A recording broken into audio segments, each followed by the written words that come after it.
You know that feeling? When someone else's success makes your stomach clench? Maybe it's a colleague, someone in your field, just that person you always measure yourself against. Their achievements somehow feel like your personal failures. Are you sure what you're feeling is just rivalry? That sharp focus, that almost obsessive awareness. It feels like battle lines, but maybe they're drawn somewhere else entirely. Sometimes the line between competition and attraction blurs unexpectedly. This is what happened to me and Marcus. We were academic enemies, constantly trying to outperform each other. I hate how he makes me feel, I'd think, stomach nodding whenever he got ahead. Then a malfunctioning elevator forced us to stop competing and start connecting. If you've ever felt that strange mix of admiration, jealousy, and something more toward a rival, this story might hit closer than you're ready to admit. Maybe you know the feeling.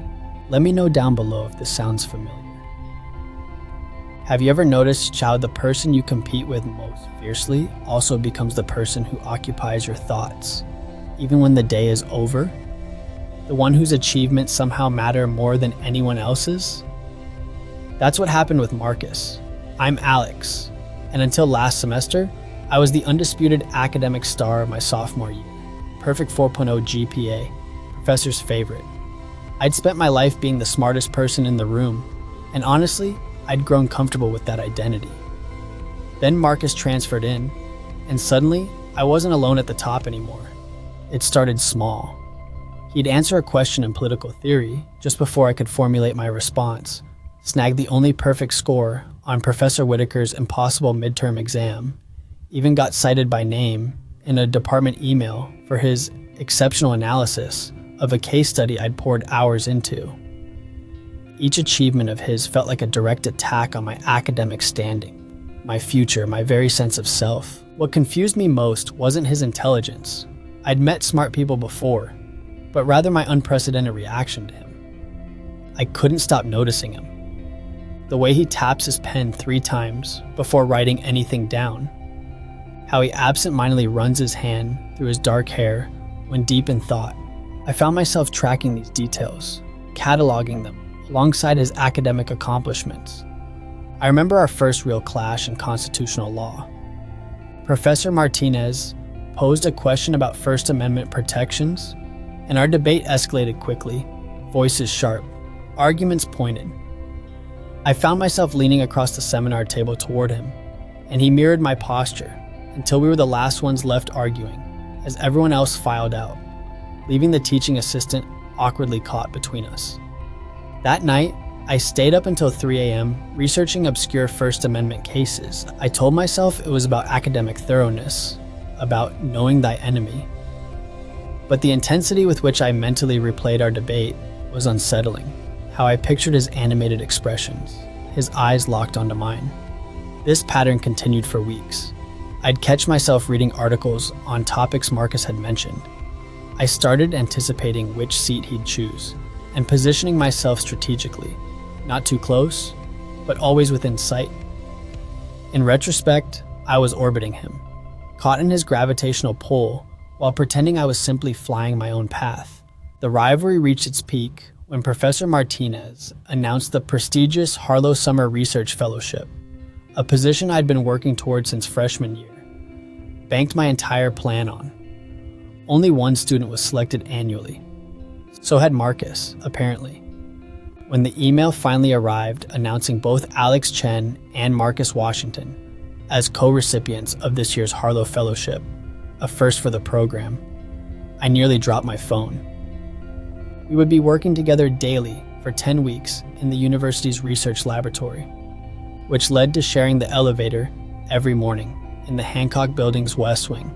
10 floors of suffocating silence where I pressed myself against the opposite wall, clutching my coffee cup like a shield.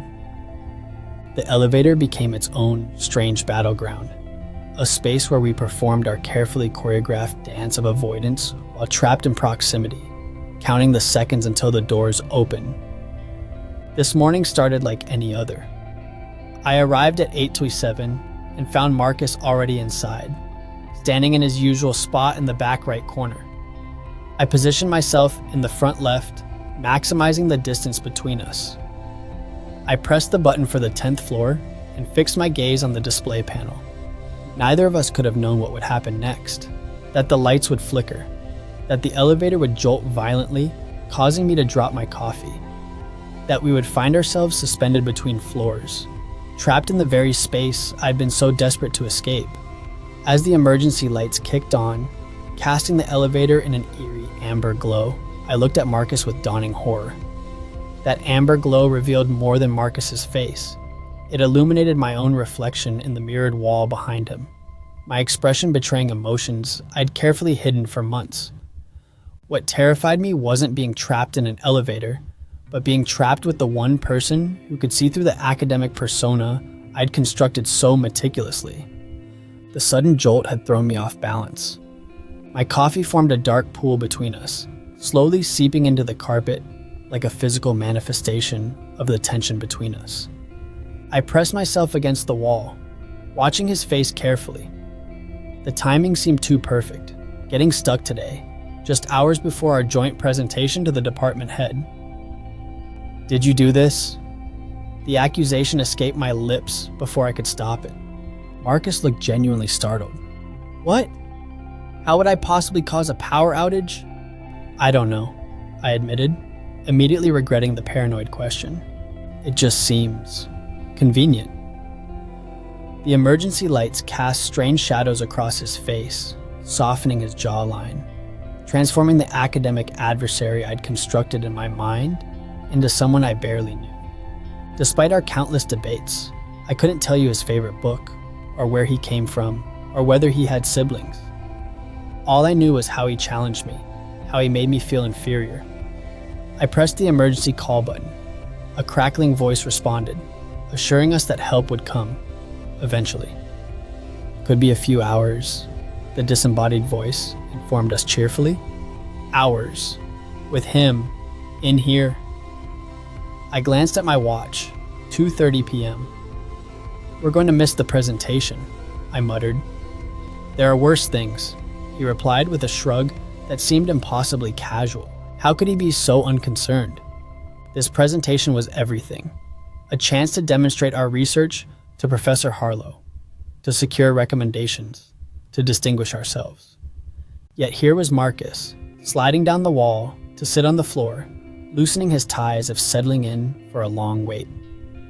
"You're not worried?" I asked, still standing. "About missing the presentation? They'll reschedule. About being stuck here? Not much I can do about it." He gestured to the space beside him. "Might as well get comfortable." Reluctantly, I lowered myself to the floor, maintaining distance. I stared at our reflections, two supposed rivals sitting in defeat. With our rumpled jackets and askew ties, we looked like survivors of some minor catastrophe. I struggled for words outside our usual academic sparring. "The weather's been nice," I finally offered, wincing. Marcus laughed, a genuine sound that transformed his face. "Really? We're trapped in an elevator during a power outage, and you want to discuss the weather?" His laughter lightened the atmosphere. "I don't exactly have elevator small talk prepared," I retorted, feeling a smile tug at my lips despite my anxiety. Our eyes met in the reflection, and I quickly looked away, uncomfortable with the strange intimacy. But I couldn't escape his gaze. There was nowhere else to look. "You look terrified," Marcus observed. "Is being stuck with me really your worst nightmare?" The directness startled me. Something about the amber light and his unexpected vulnerability made lying impossible. "Not exactly," I admitted, finding it easier to talk to his reflection. "It's not about being stuck with you specifically." "Then what?" I hesitated. "I'm not afraid of you. I'm afraid of not measuring up to you." The words hung between us. The first honest thing I'd ever said to him. A crack in my careful facade. Marcus looked genuinely surprised. "Not measure up to me? You're kidding, right?" "Why would I kid about that?" "Because you're Alex Chen," he said. "You're the one everyone talks about. The one professors use as the example.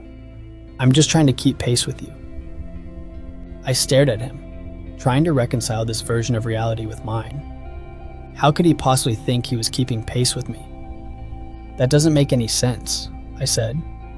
You've beaten me on every assignment, every discussion. I work twice as hard as everyone else, he interrupted, something raw in his voice. And I'm still not sure it's enough.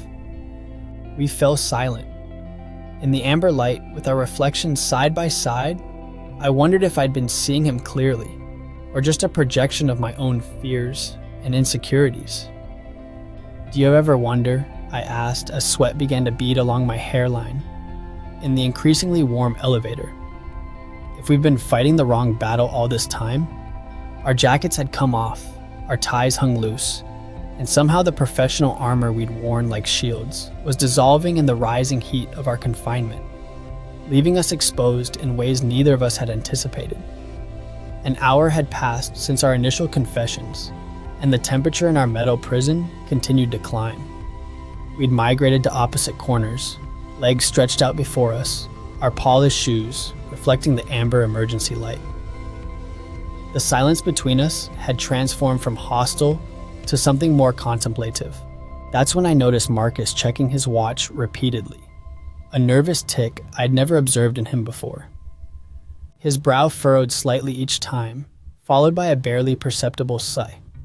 This wasn't the unflappable academic powerhouse I'd constructed in my mind. You keep checking your time, I said, my voice unexpectedly soft. The presentation isn't for another hour. Marcus looked up, startled. It's my brother, Jamie. We video chat every Thursday at 3. He'll be waiting by his computer now, and I can't tell him why I'm not there. Your brother? The words felt foreign in my mouth. I'd never considered Marcus having family, having connections beyond our academic battleground. He has autism, Marcus continued, his voice taking on a tenderness I'd never heard before. He's 14. Our routine is important to him. If I'm not online at exactly 3 o'clock, it throws off his entire day. He ran a hand through his hair, not the confident gesture I'd seen 100 times in class, but anxious, frustrated. Our mom will try to explain, but it won't be the same. This revelation cracked the facade I'd built around him, like watching a photograph develop in reverse, the image I'd created washing away to reveal something entirely different underneath. You've never actually asked me anything about myself, Alex, Marcus said, looking directly at me now. You've been too busy hating me. The words landed like a physical blow, not because they were cruel, but because they were true. I had constructed an entire narrative around Marcus Washington without ever seeking to understand who he really was. I don't hate you, I said, the words feeling inadequate. Then what is it? Because from day one, you've looked at me like I'm the enemy. How could I explain something I barely understood myself? I guess I thought you were trying to take something from me, I finally managed. My place, my identity maybe. Marcus laughed, without mockery. I've been working twice as hard because of you not to beat you. Do you know what it's like being a first-generation college student? Nobody in my family has ever been to university. Every day I feel like someone's going to figure out I don't belong here. But you're always so sure of yourself. I'm terrified all the time, he admitted with a half smile. I work 2 jobs on top of classes. That's why I'm always in the library until closing. My apartment is too crowded to study in. 6 people, 2 bedrooms. I had no idea, I said quietly. You never asked, he repeated without accusation. What about you? What's your story beyond being the brilliant Alex Chen? The question caught me off guard. What was my story? My parents split when I was 12. My dad remarried and started a new family in California. He sends birthday cards sometimes. The words felt raw coming out. My mom works 60-hour weeks as a hospital administrator. Success is non-negotiable in our house. Marcus nodded, understanding passing between us. So we're both trying to prove something. I guess we are. I hadn't noticed when it happened, but the invisible line dividing the elevator had disappeared. We'd both shifted during our conversation, moving incrementally toward the center, Our feet were now just inches apart, the distance between us having shrunk along with our assumptions about each other. The air in the elevator felt different now, still uncomfortably warm, but charged with a new awareness. I found myself noticing details I had forced myself to ignore before. The curve of his smile when he talked about his brother, the way his hands moved expressively as he spoke, how his eyes looked directly into mine without the competitive edge I'd grown accustomed to. The silence settled between us like a third presence in the elevator, and as I caught our reflections in the polished metal wall, I realized we were both wearing masks that had started to slip, his of effortless brilliance, mine of unshakable confidence. What would happen if we let them fall away completely? 3 hours had passed in our metal prison. The emergency lights cast everything in a surreal amber glow that made Marcus look softer somehow, less like the academic adversary I'd built him up to be in my mind. We'd migrated from opposite corners to sitting side by side against the wall, our shoulders nearly touching. The conversation had drifted into comfortable silence, each of us lost in our own thoughts. "You know what's funny?" Marcus said suddenly, his voice quiet in the small space. "I've always been intimidated by you." I laughed, a short, disbelieving sound that echoed in the elevator. That's ridiculous. The idea that Marcus Washington, the person who seemed to excel at everything without trying, could feel threatened by me seemed absurd. He turned to face me, his expression serious. "I'm not joking, Alex. The way you analyze cases, how you connect ideas no one else sees, it's intimidating. Everyone talks about your insight like it's this natural gift. But you're the one who makes it look effortless," I countered, the words tumbling out before I could stop them. "You walk into a room and own it. You answer questions like you wrote the textbook." A sad smile crossed his face. "Nothing about this is effortless for me." He ran his hand through his hair, that familiar gesture I'd seen countless times across lecture halls. I stay up until sunrise most nights. I record lectures and listen to them during shifts at the bookstore. I make flashcards while working at the garage. The revelation hit me like a physical force. While I'd been imagining Marcus coasting through his success, he'd been grinding just as hard as I was, maybe harder. "My family gave up everything for me to be here," he continued, his voice dropping lower. "My mom works double shifts. My grandparents emptied their savings. If I fail," he shook his head, "their future depends on mine too." I stared at him, seeing for the first time the weight he carried, the pressure, the fear, all the things I felt too but had never imagined he shared. "I always thought you had it all figured out," I admitted. "You seem so confident." "That's the mask," he said simply. "We all wear them, don't we? You have one too." I nodded slowly, feeling exposed. "I guess I do. I've noticed how you prepare meticulously, how you help others after class when you think no one's watching," he said with a gentle smile. My heart skipped. He'd been watching me too, not just as a competitor to defeat, but as a person to understand. All this time I'd been building a narrative about Marcus in my head, while he'd been seeing past my own carefully constructed facade. "You're brilliant, but you're kind too. You don't hoard your knowledge. You share it." I felt warmth creep into my cheeks. These weren't empty compliments. He was describing things about me I didn't even value in myself. "I never thought you noticed," I said quietly. "I notice everything about you," he replied, then looked away quickly, as if he'd said too much. Our eyes met in the mirrored wall, a strange double image, where I could see both Marcus and myself simultaneously. Our reflections appeared split, like two halves of the same whole, our identities fractured, yet somehow complementary. "It's strange," I said, watching our reflections. "We've been fighting so hard against each other, and all this time, we've been dealing with the same fears." Marcus nodded. "Maybe that's why we recognized something in each other from the beginning, even if we didn't understand what it was." The air between us felt charged with a new awareness. The person I'd constructed as my nemesis was actually fighting the same battles I was, just wearing a different mask. I wanted you to like me, Marcus said suddenly, his voice barely above a whisper. From the first day, I just didn't know how to get past the competition. The confession hung in the air between us, vulnerable and raw. I felt something fundamental shift inside me. The tension I'd always felt around Marcus, that heightened awareness, it wasn't just rivalry, it was recognition, connection, attraction. I think, I said carefully, my heart pounding, that I've been using our competition as a way to avoid dealing with how I actually feel about you. That confession lingered between us as the hours dragged on, the elevator growing warmer with each passing minute. Have you ever noticed how quickly the barriers between strangers dissolve when there's literally nowhere to hide? As our bodies stretched out on the elevator floor, barely inches apart, I wondered if Marcus could sense the tremor in my breathing when his arm accidentally brushed against mine.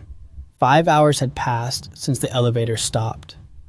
Our phones had died hours ago, the battery-draining panic of those first frantic calls and texts leaving us untethered from the outside world. The emergency lighting cast everything in that strange amber glow, softening our usual academic personas. I'd never seen Marcus like this before. His guard completely down, everything about him more human than the rival I thought I knew. It's weird, Marcus's voice broke through my thoughts, vibrating through the small space between us. We've been in the same classes for months, arguing about constitutional precedents and legal theory, but I didn't know about your parents until today. Or that you played cello, or that you want to write a novel someday. I turned my head slightly, watching his profile as he stared at the ceiling. The subtle rise and fall of his breathing seemed synchronized with mine, creating a rhythm in our shared space. These weren't things you could notice during a heated classroom debate or across a research table. What about you? I asked, surprised by the intimate tone my voice had taken on. What do you want after graduation? The real answer, not the interview one. Marcus was quiet for so long, I thought he might not answer. Then he sighed, a sound so unguarded, it made something twist in my chest. Everyone expects me to clerk for a federal judge, then join some prestigious firm. He turned toward me, our faces closer than they'd ever been. But honestly, I want to do public interest law, immigration advocacy. My grandmother never became a citizen because the process was so complicated and expensive. She lived in fear her whole life. The conviction in his voice made me see him differently, not as my academic rival, but as someone with purpose beyond grades and accolades. Someone with depth I'd never bothered to discover. That's amazing, I said, meaning it. What about you? Any aspirations beyond becoming the next great constitutional scholar? I laughed softly. Maybe teaching. Not at some elite university, but somewhere students don't have all the advantages. Somewhere I could make a difference. Our hands lay beside each other on the elevator floor, close enough that I could feel the warmth radiating from his skin. Neither of us moved away. The possibility of touch hung between us, creating its own gravity. Can I ask you something? Marcus' voice had gotten quieter. Anything, I answered, surprising myself with how much I meant it. Are you seeing anyone? The question settled between us, weighted with implications I hadn't allowed myself to consider until now. My heartbeat quickened, each pulse echoing in my ears. No, I admitted. I haven't dated much, always too focused on school, on the next deadline, the next challenge. I swallowed hard, too afraid of distraction. What I didn't say was how much of that focus had been directed at him specifically, how many hours I'd spent thinking about besting Marcus, rather than admitting I just wanted his attention. I'd been too preoccupied with him to consider dating anyone else. What about you? I asked. No one's serious, he said. It's hard to connect when you're working 2 jobs and maintaining a 4.0, and when the person you think about most seems to hate you. The words hung in the air. I felt a flush creep up my neck, grateful for the dim lighting. I never hated you, I said quietly. I just didn't know how to process whatever this is. Marcus shifted position, his shoulder now touching mine. The contact sent electricity up my arm, but neither of us moved away. "And what is this exactly?" he asked, his voice barely above a whisper. I stared at the ceiling, finding courage in not having to meet his eyes. "I think I've been using our competition as a way to avoid dealing with how I actually feel about you." Time seemed suspended as we lay there, shoulders touching, the confession hanging between us like a bridge neither of us was sure would hold our weight. In that moment, the elevator had become a world of its own, a space where the rules that governed our relationship outside didn't apply. 6 hours trapped in metal confinement had stripped away more than just our polished exteriors. It had dismantled the elaborate architecture of competition we'd constructed between us. What remained was something raw and undefined, a truth we'd both been circling for months across seminar tables and lecture halls. The silence between us now felt different, charged with possibility rather than hostility. Marcus shifted his weight, angling his body toward mine. I could count the flecks of amber in his brown eyes in the dim emergency lighting. We'd been talking for hours, moving from childhood memories to future dreams, from family struggles to personal fears. Conversations that would have seemed impossible that morning now flowed with surprising ease. "Alex," he said, his voice lower than before, almost hesitant. "Can I ask you something?" I nodded, suddenly aware of how close we were sitting, our shoulders nearly touching as we leaned against the elevator wall. "Why do we really fight so much in class? Is it just about grades?" The question hit me with unexpected force. I felt trapped by it, more confined than by the elevator walls themselves. My heart hammered against my ribs as I realized the honest answer would change everything between us. Marcus waded through my silence, then continued, his gaze steady on mine. "Because for me it never was. Not really." "What do you mean?" My voice sounded strange to my own ears. He paused, swallowing visibly.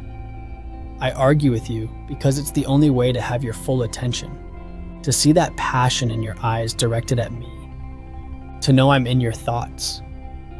The admission hung between us, altering the atmosphere in our small confined space. I stared at him, understanding dawning like sunrise through fog. "That time in Professor Rand's class," he continued, "when you tore apart my argument about judicial restraint, you were brilliant, completely wrong, but brilliant." A small smile played at the corners of his mouth. "I stayed up all night preparing for our next debate, not because I needed to win, but because I needed you to look at me like that again." In that moment, everything shifted into clarity. All our interactions replayed in my mind with new meaning. The lingering glances across the library, the debates that continued long after class ended. "Remember when we both showed up to that optional lecture on constitutional originalism?" Marcus asked. There were only 8 people there. I let the memory settle between us before answering. "I only went because I thought you might be there," I admitted, the truth slipping out before I could stop it. The emergency lights flickered momentarily, casting shadows across Marcus's face. In that brief darkness, I saw vulnerability in his expression that our academic debates had never allowed. "Your turn," he whispered when the light stabilized. "Why do you fight with me?" I took a deep breath, feeling like I was standing at the edge of a cliff. The confession formed slowly, each word heavy with consequence.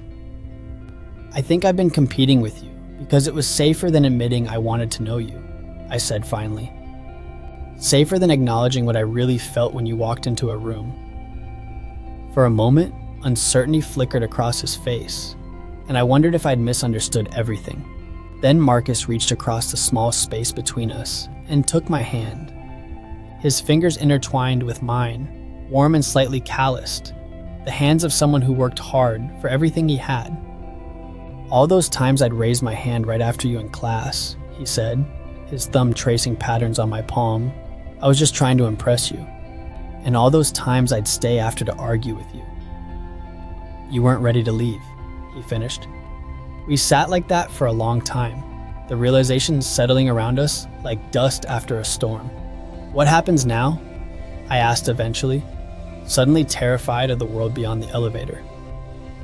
I don't know, Marcus answered honestly. But I don't want to go back to only arguing with you about case law. The emergency lights flickered again, and in the momentary darkness, I felt his hand reach up to touch my face. When the lights returned, his expression was a question. His breath mingled with mine, the question in his eyes still unanswered, when the elevator suddenly lurched upward, emergency lights giving way to the glaring overhead fixtures. 7 hours of carefully constructed intimacy were about to collide with the outside world, the world where we were still Marcus and Alex, academic rivals with reputations to maintain. The harsh fluorescent lighting erased all the softness between us, making me blink against its intrusion. I pulled back instinctively, my hand falling away from his face. Marcus straightened too, his expression shifting through confusion and hurt, before settling into something more guarded. We scrambled to our feet, and as the elevator hummed back to life. I guess they fixed it, I said, smoothing down my wrinkled shirt and retrieving my tie from the floor. My fingers fumbled with the fabric, suddenly clumsy under reality's weight. Marcus nodded, creating distance between us that felt like miles. He ran his fingers through his hair, that gesture now carrying new meaning, and began tucking in his shirt. Yeah, he said, voice hoarse. I guess they did. The digital display above illuminated, counting upward. Floor 3, floor 4. Each number felt like a countdown to something ending. I watched our reflections, 2 disheveled students standing apart, avoiding direct eye contact. Had everything been possible, only in emergency lighting's amber glow? Would it dissolve under real-life scrutiny? My stomach churned. What were we to each other now? Hours of confessions, barriers collapsing, truth spoken. Did they count outside this metal box? Or would Marcus step through those doors and return to the confident rival who'd made me question my abilities? Floor 5. Floor 6. Alex. My name in his mouth sounded intimate, like a shared secret. I met his eyes in the mirror. What happens when these doors open?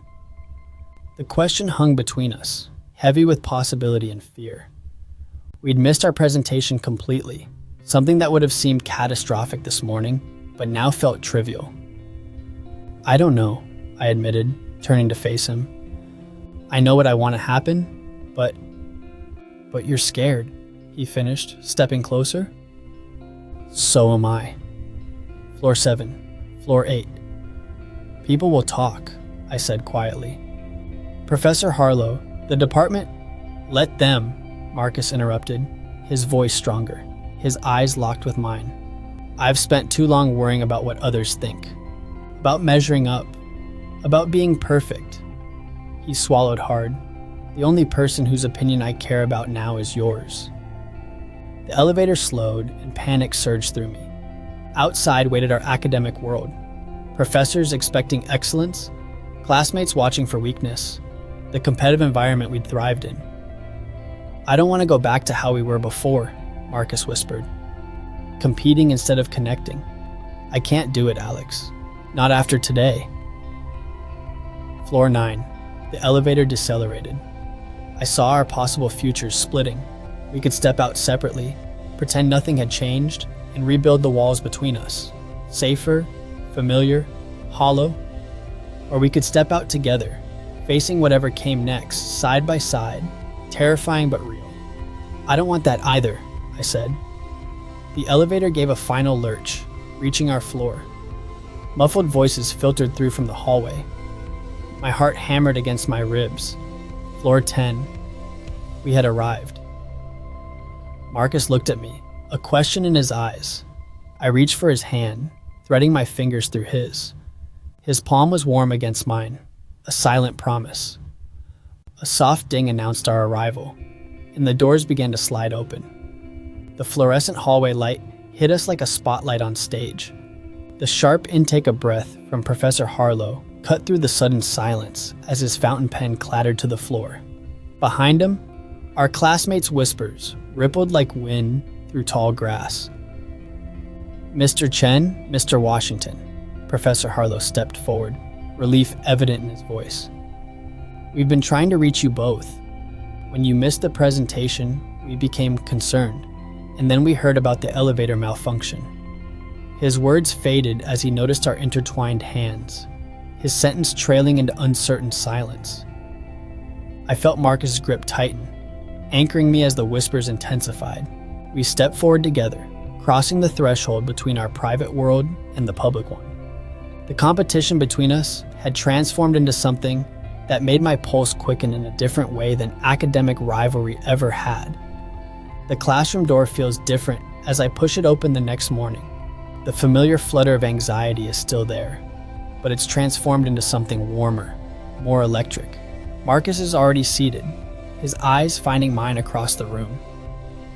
We built fortresses of academic excellence, never realizing we were protecting the same fragile hopes. The person who challenges you most often sees you most clearly. Our rivalry was gravity's quiet work, a force drawing us together while we pretended otherwise. In that stopped elevator, masks fell away. What remains isn't competition, but recognition. Two people finally seeing each other completely. Fate paused our lives. We chose to continue them differently. That shared glance across the room, that held hand stepping out of the elevator, it changed everything. Have you ever had a moment like that, where rivalry suddenly shifted into something else entirely? Or maybe you just felt the tension build between me and Marcus. I'm curious to hear your stories, or just your thoughts on ours. Let me know in the comments below. If you connected with this story and want to hear more like it, hitting that like button really helps the channel, and subscribing means you won't miss what happens next. Thanks for listening.